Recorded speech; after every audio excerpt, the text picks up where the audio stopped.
धीरे सब कुछ होए, माली सींचे 100 घड़ा, ऋतु आए फल होए। नमस्कार, अस्सलाम वालेकुम। मैं फ़िरदौस आपका फिर से स्वागत करती हूँ अपने channel Firdaus the life coach में। कैसे हैं आप सब? उम्मीद करती हूँ आप सब बहुत अच्छे से होंगे और अपना-अपना बहुत अच्छे से ख्याल रख रहे होंगे, है ना? लगता तो है। खैर, बहुत ही प्यारी कहानी लेके आई हूँ आज और ज़िंदगी को वाक़ई जो एक जीने का तरीका है, कितनी नेगेटिविटी के साथ हम लोग कभी-कभी जी रहे होते हैं और अपने आप को ही हम पता नहीं कुछ ऐसा समझ रहे होते हैं जैसे हमारे पास कुछ है ही नहीं, है ना? मैं हमेशा ये सब बातें कहती रहती हूँ और मैं फिर से एक बार याद दिलाना चाह रही हूँ। मुझे पता है कि आप सबको ये सारी बातें याद ज़रूर हैं और हम सबको पता होती हैं सारी बातें, लेकिन तब भी हम लोग भूल जाते हैं और ऐसा लगता है जैसे न जाने कुछ भी नहीं है लाइफ में। अपनी खुद की जो अहमियत होती है उस सब को देखना ही छोड़ देते हैं कि वाक़ई हमारे पास अगर कुछ भी नहीं है तो भी बहुत कुछ है। हमें ऐसा एहसास होने लग जाता है कि शायद हमारे पास कुछ भी नहीं है, लेकिन ऐसा नहीं है।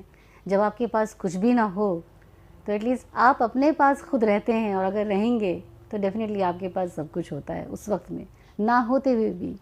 तो चलिए आइए आपको एक कहानी सुनाते हैं इसी बात पे।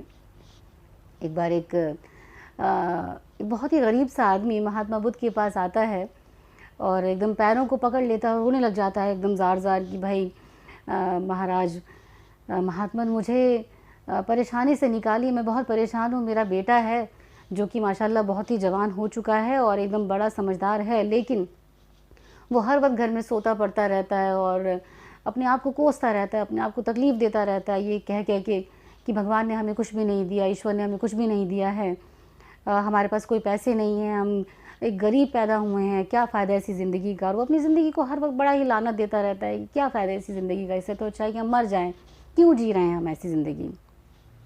तो मैं बहुत दुखी हूँ क्योंकि मैं नहीं देख सकता उसको इस कदर परेशानी में।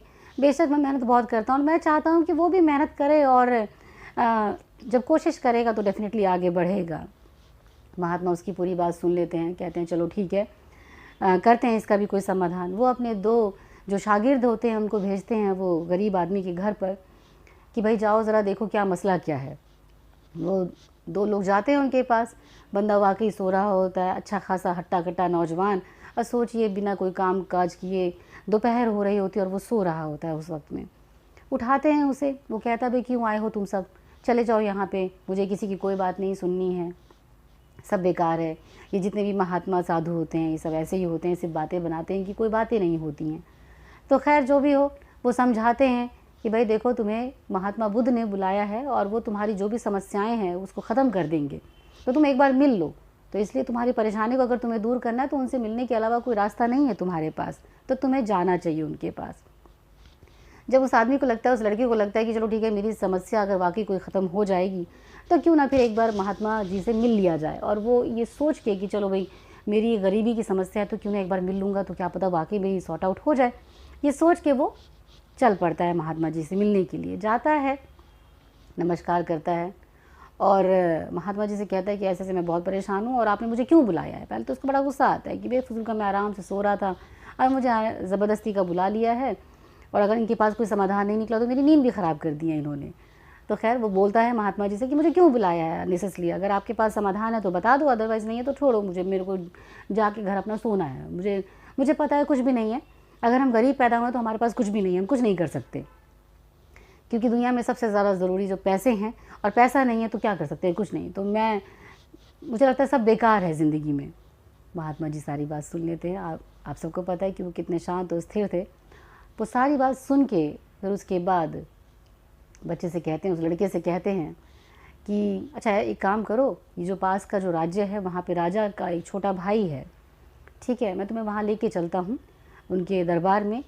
और उन्होंने ये अनाउंसमेंट करवा रखा है कि जो उनका छोटा भाई है वो दोनों आँखों से अंधा है, नेत्रहीन है वो, आँखें नहीं हैं उसकी। तो उन्होंने कह रखा है कि जो भी इंसान अपनी दोनों आँखें दान कर देगा मेरे भाई को, तो उसकी आँखें ठीक हो जाएँगी। तो मैं उसको, वो जो कहेगा, जितना कहेगा उतना धन मैं उसको दे दूँगा। जितना चाहे वो, जितनी उसकी ज़रूरत है, जितना चाहे ले ले मुझसे। तो उसने ये अनाउंसमेंट कर रखा है। तो चलो मैं तुम्हें वहाँ राजा से मिलवाता हूँ। और वो राजा, भाई तुम्हारे लिए तो वैसे भी ऐसा लगता है कि धन के बिना कुछ भी नहीं है, पैसे के बिना कुछ नहीं है। तो चलो तुम अपनी एक काम करो, दोनों आँखें दे दो और पैसे ले आओ खूब सारे भर के, जितना मुझे तुम्हें चाहिए। लड़का कहता है ऐसे कैसे दोनों आंखें दे दूंगा? मतलब वो एकदम से अपनी दोनों आंखों की तरफ हाथ लगा के कहता है ना ना ना, बिल्कुल भी नहीं, ये आंखें तो मुझे बहुत जान से ज़्यादा प्यारी हैं। अगर ये आंखें मेरे पास नहीं रहेंगी तो मैं दुनिया कैसे देखूंगा? फिर मुझे कैसे पता चलेगा कि कहाँ पे क्या हो रहा है? तो ना ना ना, बिल्कुल मैं अपनी आंखें तो नहीं दे सकता। तो महात्मा बुद्ध कहते हैं कि चलो दो नहीं, एक आंख दे दो भाई, एक से तुम देख लेना, एक आंख उनको भी मिल जाएगी, उनके राजा के भाई को, और बाकी तुम्हें धन तो तब भी तुम्हें खूब सारा दे ही देंगे।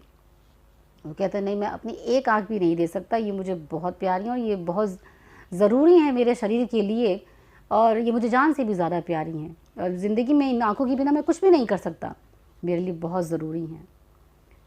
हमेशा की तरह महात्मा बुद्ध मुस्कुराते और कहते हैं कि देखो, जब तुम्हारी ज़िंदगी में ये आँखें, दो आँखें इतनी ज़रूरी है, तो फिर तुम बताओ कि तुम्हारी ज़िंदगी कितनी ज़रूरी है? अच्छा खासा एक शरीर मिला हुआ है तुम्हें, वो कितना ज़रूरी है? चीज़ों को समझ पा रहे हो, दिमाग कितना ज़रूरी है? मुंह से बोल पा रहे हो, वो कितना ज़रूरी है? और तब तुम ये बात कहते हो कि तुम्हारी ज़िंदगी में कुछ भी नहीं है तुम्हारे पास, क्योंकि पैसा नहीं है। तो क्या ये सही बात है?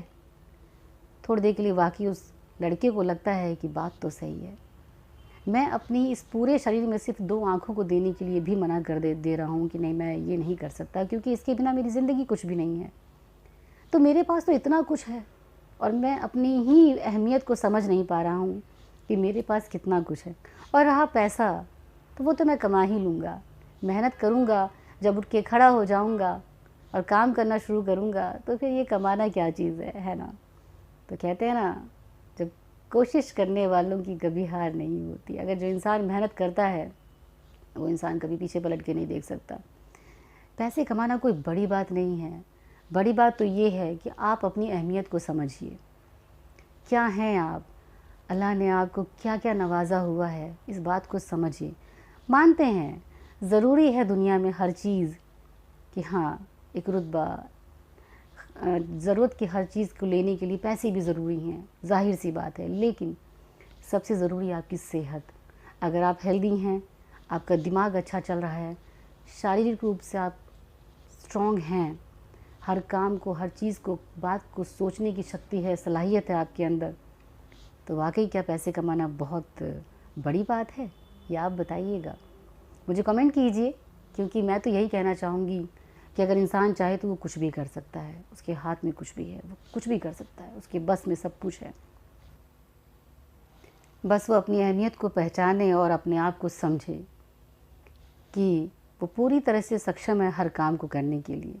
तो मैं फिरदौस बस यही कहना चाहूँगी कि बहुत अच्छे से अपना ख्याल रखिए, और अगर चैनल पर नए आए हैं तो सब्सक्राइब ज़रूर कीजिएगा, वीडियो को लाइक शेयर ज़रूर कीजिएगा, और बेल आइकन है उसको भी ज़रूर प्रेस कर दीजिएगा। बहुत बहुत शुक्रिया, मिलते हैं नई कहानी के साथ।